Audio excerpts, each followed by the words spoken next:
Bulletin में खुशामदीद।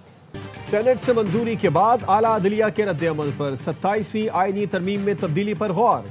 आला अदलिया बतौर सुप्रीम कोर्ट ऑफ पाकिस्तान का मुकम्मल नाम बरकरार रखने का फैसला। जराए का कहना है 27वीं तरमीम में चीफ जस्टिस के ओहदे के साथ पाकिस्तान का लफ्ज वापस लगाया जाएगा।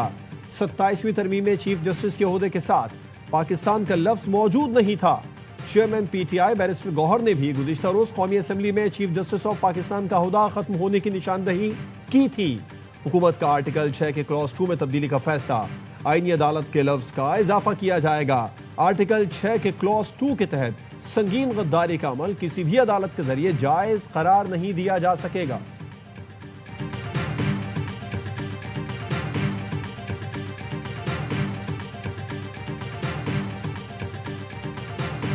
कॉन्स्टिट्यूशन को जब आप कर रहे होते हैं तो 10 दफा एहतियातें करते हैं हम लोग। जो कॉन्सिक्वेंशियल अमेंडमेंट्स आई हैं उनमें एक दो जगह पे क्लैरिटी लग रहा है लोगों को कि दे दी जाए, तो मुझे इतराज नहीं है। इब्हाम नहीं है, लेकिन मैं फिर भी समझता हूं कि उस पर हम गुफ्तगू कर रहे हैं। आज जब हाउस में लेके जाएंगे वहां डिबेट करें। 27वीं तरमीम में कोई तकनीकी गलती नहीं, इस पर आज कौमी असम्बली में वोटिंग होगी। वजीर कानून आजम नजीर तारड़ कहते हैं 2-3 अच्छी तजावीज आई हैं, उन पर बात हो रही है। कहीं इब्हाम हो तो बेहतर है उस पर बहस कर ली जाए। किसी किस्म की तरमीम की जरूरत पड़ी तो इस हद तक उसे सेनेट में पेश किया जाएगा। वजीर कानून की वफ्द के हमरा बिलावल भुट्टो जरदारी से मुलाकात। 27वीं आईनी तरमीम पर मुशावरत।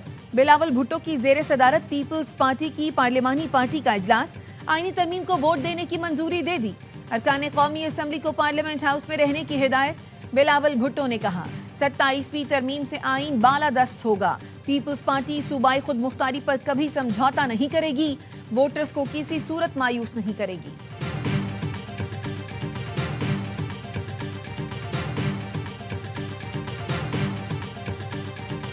जब आप लोगों की ऑफर आई, आप लोग तो मेरे पास चल के भी नहीं आए, और प्राइम मिनिस्टर साहब ने ग्रेस शो करके उन्होंने एक बड़ी हाई पावर्ड सारे एलाइज की कमेटी बना दी।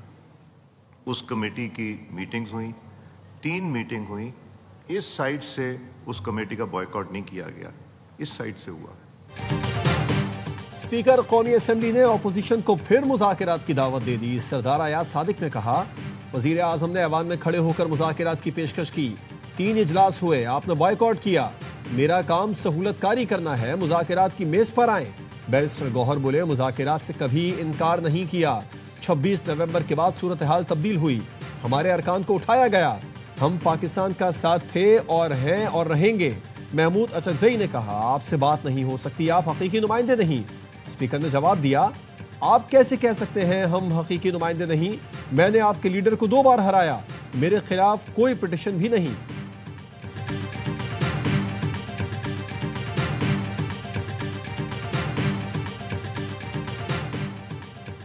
PTI दौर में आइन से खिलवाड़ किया गया, हकीकी कानून साजी ऑपोजिशन बर्दाश्त नहीं कर पा रही। वजीर इत्तलात अता तारड़ का कौमी असम्बली में इजहार ख्याल। कहा PTI ने 27वीं आईनी तरमीम के लिए कोई तजवीज पेश नहीं की। नफरत के बीज बोने वालों को कोई फरामोश नहीं कर सकता। चोर दरवाजे से इख्तदार में आने पर भी इनको माफी मांगनी चाहिए। ये सियासी लोग नहीं, इनके गुनाहों की लिस्ट बड़ी लंबी है। ये नई रिवायत चल पड़ी है कि वो बात करो जो अफगानिस्तान और भारत में हेडलाइन बने।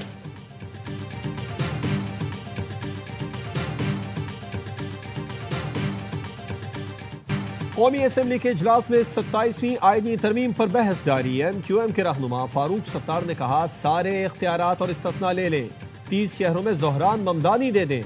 27वीं आईनी तरमीम मंजूर करके हुकूमत बहुत बड़ी जिम्मेदारी ले रही है। शहरी हुकूमत रियासत का लाजमी हिस्सा है। 3 बड़ी सियासी जमातें जवाब दें, यहाँ आइन की पासदारी कहाँ गई। कराची का इंफ्रास्ट्रक्चर तबाह है क्योंकि सूबा ओन करता है ना विफाक।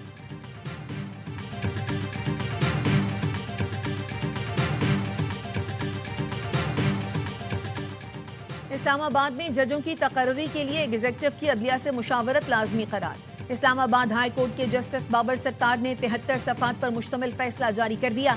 कहा कोई भी कानून या इंतजामी अमल जो अदलिया की आज़ादी को मुतासर करे वो आइन से मुतसादम है।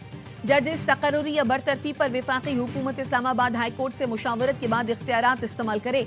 इस्लामाबाद में दूसरे सूबों से डेपुटेशन पर लाए गए जजेस अदलिया की खुद मुख्तारी को मुतासर करते हैं। सुप्रीम कोर्ट के इस्लामाबाद हाई कोर्ट की मुशावरत के बगैर तकर्री, ट्रांसफर या बरतरफी गैर कानूनी तसव्वुर होगी।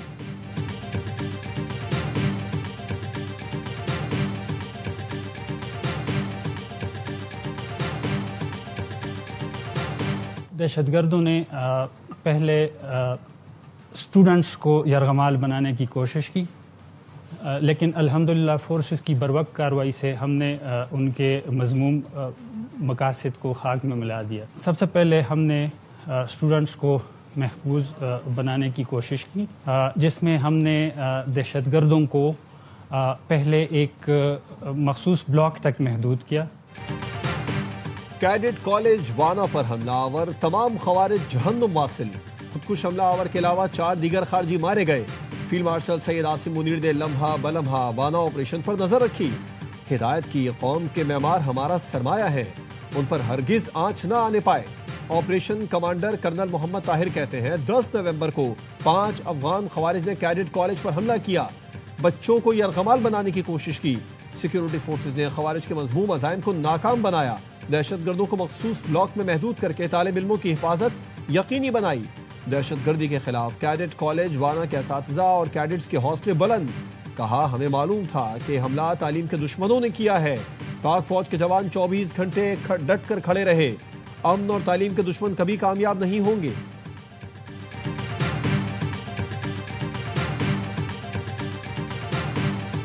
हमें अपने माजी को बुलाना होगा और मुस्तकबिल के मुतालिक सोचना होगा। वो चैप्टर और वो किताब को बंद करके हमें अपने सूबे के मुस्तकबिल के लिए सोचना पड़ेगा। अपनी सियासत को साइड पे रखकर अपने सूबे के अमन के लिए, अपने सूबे की खुशहाली के लिए, अपने सूबे की तरक्की के लिए सोचना पड़ेगा। जुनैद अकबर साहब ने बातें की, मैं उससे एग्री करता हूँ, लेकिन अपना हक लेने के लिए हमें इस्लामाबाद के साथ दलील और दलाइल के साथ बात करनी पड़ेगी।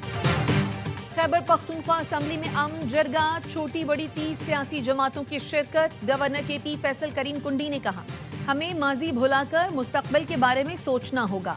अपना हक लेने के लिए वफाक से दलील के साथ बात करना होगी।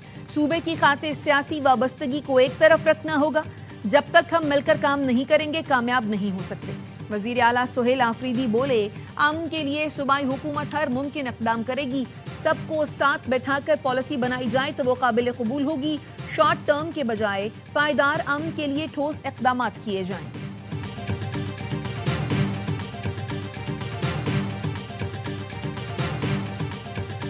एक दफ़ा फिर जो है आर्मी पब्लिक स्कूल पेशावर की जो तारीख दोहराएंगे। बहादुर अफवाज ने इस मंसूबे को नाकाम बनाया है। जंग जारी है, फौज इसमें फतह पाएँ और दहशतगर्दी की जो लानत है पाकिस्तान से खत्म हो। दहशतगर्द वाना कैडेट कॉलेज में APS पेशावर की तारीख दोहराना चाहते थे। बहादुर अफवाज ने दहशतगर्दों का मंसूबा नाकाम बनाया। वजीर दिफा ख्वाजा आसिफ कहते हैं, जंग जारी है, दुआ है पाक फौज फतहयाब हो और दहशतगर्दी का खात्मा हो। तारिक फजल चौधरी का कहना है, इस्लामाबाद को महफूज बनाने की हर मुमकिन कोशिश की जा रही है। दहशतगर्दों को हर सूरत शिकस्त देंगे।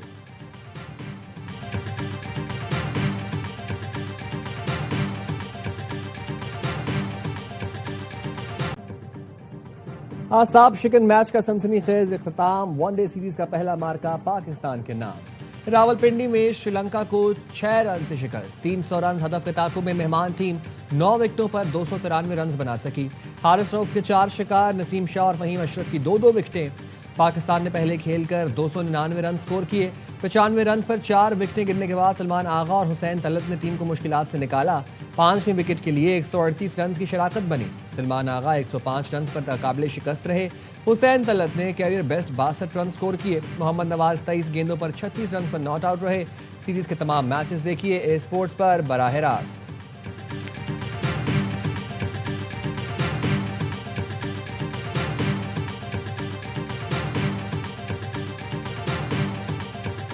हमारी फील्ड में माफ़ी नहीं है, ठीक है, क्योंकि आप लोगों को सबको यही लगता है कि यार ये रिपोर्ट है और इन्होंने हर मैच में परफॉर्म करना ही करना है। ये कैसे गलत हो सकते हैं? हमें मशीन में थोड़ी डाला जाता है। एज अ ह्यूमन बीइंग आपसे भी गलतियां होती हैं और आप सीखने की कोशिश करते रहते हो। और वही बात की आपको कि 10 मैच अच्छे किए हो वो लोग नहीं याद रखते, एक मैच जरूर याद रखते हैं। बड़े मैचेस में कौमी खिलाड़ी क्यों परफॉर्म नहीं कर पाते?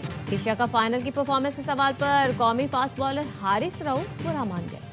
कहने लगे, फैंस हमें रोबोट समझते हैं कि हम हर मैच में परफॉर्म करेंगे। ऐसा नहीं होता। हमारी फील्ड में माफ़ी नहीं है। 10 मैच परफॉर्म करते हैं लोग, वो भूल जाते हैं। जब परफॉर्म नहीं करते वो याद रखते हैं। एक मैच में परफॉर्म ना होने से इंसान मर नहीं जाता।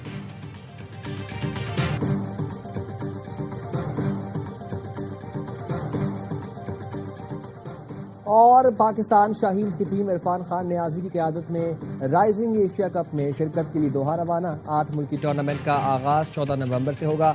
पाकिस्तान शाहीन्स की टीम इवेंट में ग्रुप बी में मौजूद। पाकिस्तान शाहीन्स अपना पहला मैच 14 नवंबर को ओमान के खिलाफ खेलेगी। पाक भारत टाकरा 16 नवंबर को शेड्यूल है।